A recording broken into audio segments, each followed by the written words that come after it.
একজন ইহুদি বলছে, একজন ইহুদি তার বংশধরদেরকে তার প্রজন্মকে বলছে এবং শেখাচ্ছে। কি শেখাচ্ছে? কি বলছে? গেম আর বিনোদন আজকের তরুণদের সবচেয়ে বড় হাতিয়ার। আমরা বুঝি যেখানে মন যাবে সেখানে নিয়ন্ত্রণ সহজ। তাই আমরা ডিজিটাল জগতে তরুণদের ডুবিয়ে দেব, মানে মুসলিম তরুণদের। রঙিন পর্দার আড়ালে গভীর মনস্তাত্ত্বিক যুদ্ধ চালিয়ে যাব। গেমের মাধ্যমে তাদের সময়, শক্তি, মনোযোগ চুরি করে ফেলবো, যাতে তারা যুদ্ধের কথা ভুলে যায়।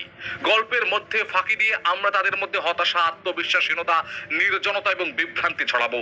বিনোদনের কুচক্রে এমন দিশাহীনতা সৃষ্টি করব যেখানে তারা নিজেদের সংস্কৃতি, ধর্ম, জাতি, ঐতিহ্যের সঙ্গে বিচ্ছিন্ন হয়ে পড়বে। সোশ্যাল মিডিয়া ও ভিডিও প্ল্যাটফর্মের মাধ্যমে আমাদের মিথ্যা মূল্যবোধ, অশ্লীলতা ছড়িয়ে দেব, যা তাদের মনকে বিষাক্ত করবে। তোমাদের কাজ হলো গেমিং ও বিনোদনের কন্টেন্টে প্রবেশাধিকার সহজ করে দাও, ক্ষতিকর এবং বিভ্রান্তিকর বিষয় প্রচার এবং প্রসার করো। চিন্তা করেন এগুলো কখনো? আমি বারবার কথা বলি কি, চিন্তা করেন, কল্পনা করেন, এই শব্দগুলো ব্যবহার করি কেন?